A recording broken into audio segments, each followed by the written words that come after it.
Kas yra kūrybiškumas ir kaip ugdyti kūrybingą asmenybę.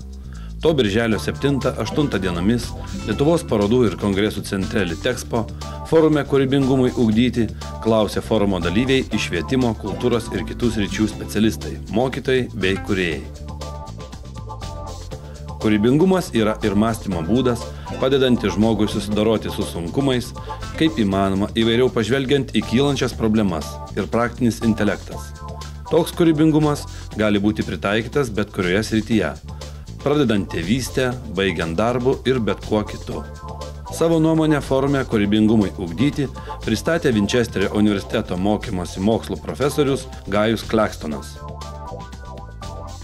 Ugdymo plėtotės centro inicijuojamų tarptautinių forumų kūrybingumui ugdyti siekta sudaryti erdvę pokalbiams tarp skirtingų sričių specialistų, susipažįstant su egzistuojančiomis praktikomis, įvairių šalių kūrybiškumo ugdymo tradicijomis, iškeliant probleminius klausimus, sustarti dėl egzistuojančių sampratų.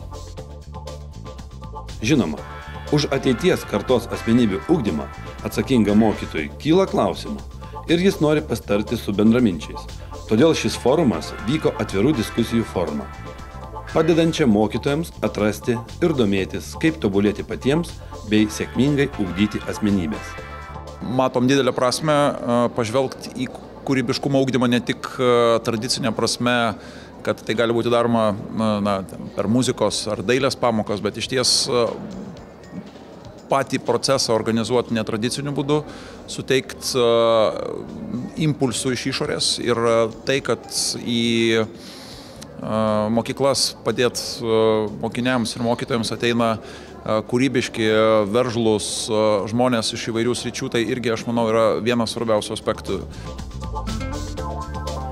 Atviruose pokalbiuose nebuvo išvengta ir itin opių diskusijų apie mokytojo vaidmens stereotipiškumą, ar mokytojas tikrai padaro viską, kad atmosfera klasėje būtų jaukesnė, o mokymasis įdomesnis. Pirmąją forumo dieną savo įžvalgomis apie kūrybingumo kritiką, humanistinio ugdymo tradiciją, kūrybingumo sampratą ir jo santykį su ekonomika dalinosi žinomi užsienio bei Lietuvos specialistai.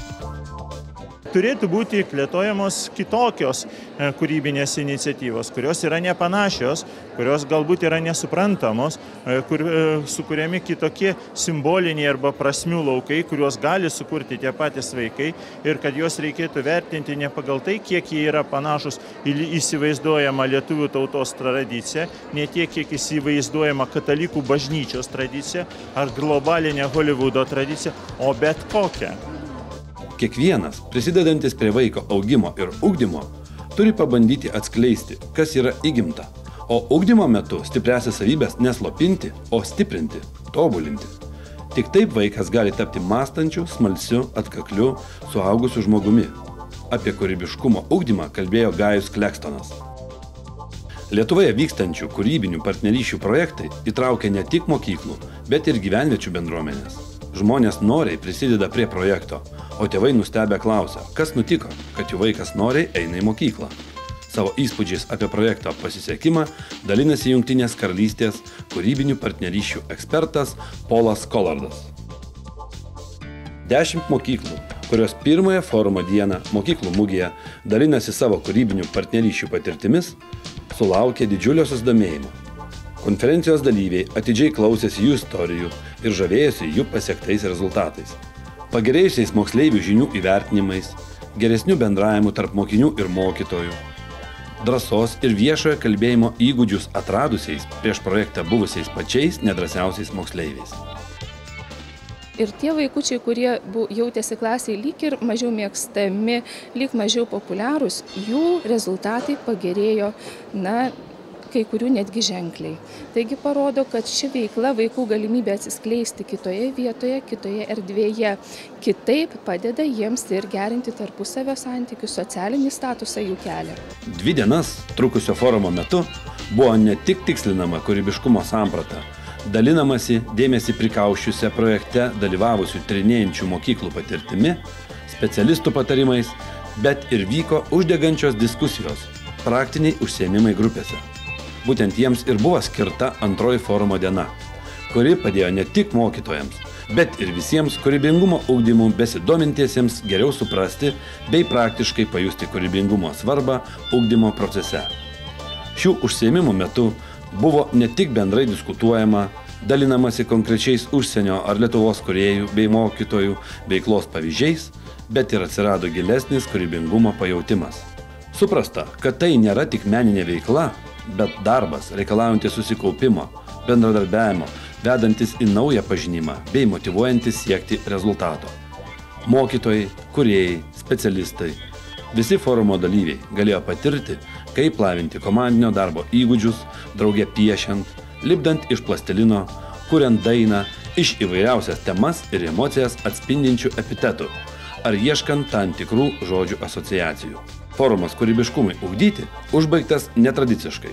Draugiškoje ir neformalioje aplinkoje vyko dienos pranešimus apibendrinanti pasaulio kavinė. Toks metodas itin pasiteisina didelėje skirtingų žmonių grupėje. Kai kyla svarbių klausimų, norisi išsinešti žinojimą, nes aktualūs klausimai geriausia sprendžiami nedideliai žmonių grupiai sėdint aplink stalą jaukioje aplinkoje – kavinėje. Buvo galima jausti, kad žmonės linkę patys nuo savęs pradėti ir kažką po truputį keisti. Ar tai kitaip žiūrėti į savo mokymosi, jeigu tai yra mokytojai, kaip jie patys mokosi, dirbdami su vaikais, sakykime, ar tai kaip galima iš tikrųjų nebūtinai laukti iniciatyvų iš viršaus ir pradėti bandyti ir eksperimentuoti patiems. Ir man ypatingai tas patiko pasiūlymas, kad reikia daugiau tokių forumų ir bendrauti, ir kad tas noras bendrauti yra, tai man atrodo, tai yra toks sėkmės labai didelis ženklas šito renginio viso. Šio dialogo tinklo padedami mokytojai ne tik vieningai suvokė kūrybiškumą, bet ir pateikė itin aktualių klausimų bei pageidavimo rengti tokius forumus dažniau. Visi sutiko, kad tokie susitikimai, kuomet tą patį dirbantis žmonės gali pasidalinti savo patirtimi, pastebėjimais, klausimais, išgirsti svarbių užsienio bei Lietuvos specialistų idėjų, yra labai reikalingi ir reikšmingi. Juk visų mokytojų tikslas yra toks pats – išugdyti savarankiškai mąstančią kūrybingą asmenybę.